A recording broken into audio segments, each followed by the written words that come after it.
Oftentimes, my clients ask me some version of the exact same question. If you were moving to Burlington today, where would you live? And honestly, my answer depends, because Burlington isn't just one housing market, it's multiple completely different lifestyles packed into one city. Some neighborhoods feel like quiet suburban family communities, some feel like luxury lakeside living, and others feel more like entry-level pockets for buyers trying to break into the market. So in today's video, we're doing something a little different. I'm not only going to tell you which neighborhood in Burlington I would personally live in, I'm also going to tell you one area I probably wouldn't choose right now, and exactly why. Now, whether you're moving from Toronto, relocating from the GTA, or just trying to figure out where the best value pockets are in Burlington, stick around, because everything I'm sharing today is based on real buyer demand, long-term resale strength, lifestyle quality, and what I'm seeing right now in the Burlington housing market. Let's jump in. Before we go neighborhood by neighborhood, there's something every buyer moving to Burlington needs to understand. Burlington is not one market. Pricing varies dramatically. Walkability varies.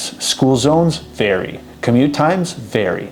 And even the type of homes you'll see varies depending on the area. You have newer suburban neighborhoods in North Burlington, luxury lakefront communities in South Burlington, golf course communities, and older mature neighborhoods with massive lots. So when I talk about the neighborhood I'd choose, these aren't random picks. They're based on buyer demand, resale stability, and overall livability right now. Let's start with one of my personal favorites. First up, Millcroft. If I had to pick one Burlington neighborhood that checks most boxes for families, Millcroft could be very high on my list. This is one of Burlington's most sought after communities, built around the Millcroft Golf Club with quiet streets, parks, and strong schools. What I love about Millcroft: family-oriented community, excellent schools, beautiful tree-lined streets, homes backing onto the golf course. You're close to shopping and everyday amenities. From a real estate perspective, Millcroft also holds value extremely well, because buyers love neighborhoods that feel established, clean, and safe. And Millcroft checks all of those boxes. The homes here are typically larger, detached homes built in the late 90s and early 2000s. So you get modern layouts, good sized lots, and quiet suburban living. Now, what's the trade-off? Price. Millcroft is not an entry-level neighborhood anymore, but if you're buying long-term, it's one of the safest real estate bets in Burlington. Next up is the Orchard. And if you're a young family moving to Burlington, this neighborhood deserves serious attention.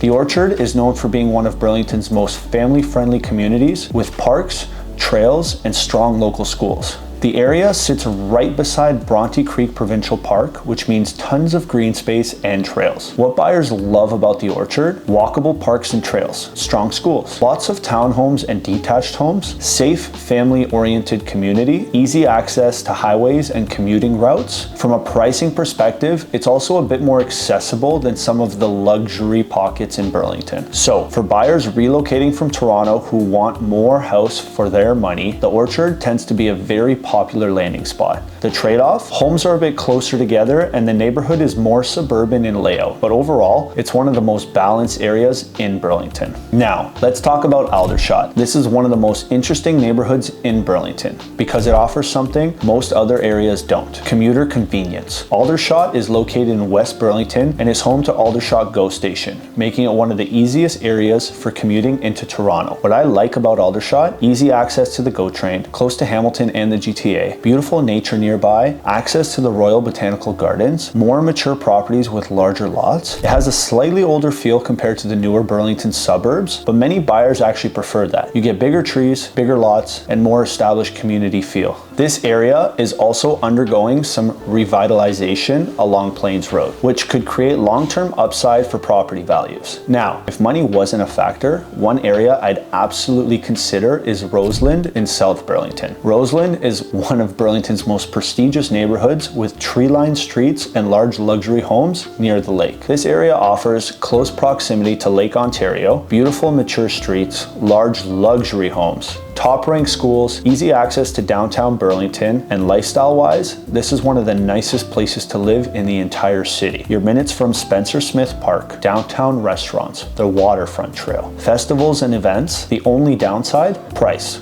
Roseland is one of Burlington's most expensive neighborhoods, but if you want lake proximity and long-term value, it's hard to beat. Now, let's talk about the candid part of the video. There's one area in Burlington that personally wouldn't be my first choice right now, and that's Mountainside. Now, before anyone jumps in the comments, let me be very clear. This doesn't mean it's a bad neighborhood. There are absolutely good streets there, but compared to the other areas we discussed, there are a few trade-offs. First, the housing stock. A lot of homes in the Mountainside are older properties built decades ago, which often means renovations and maintenance costs. Second, resale strength.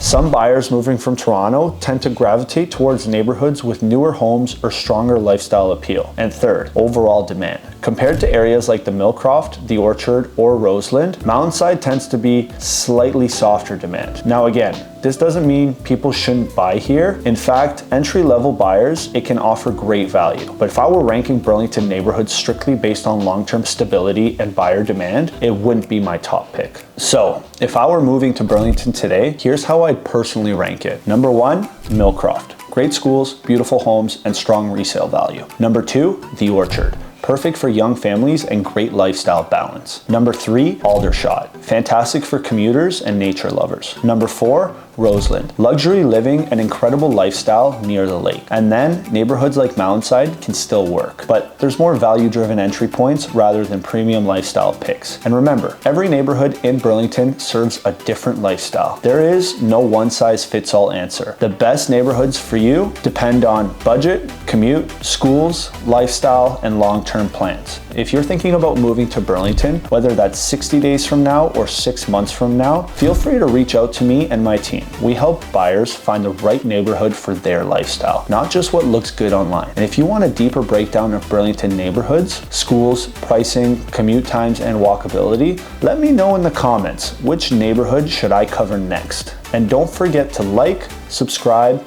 and I'll see you in the next one.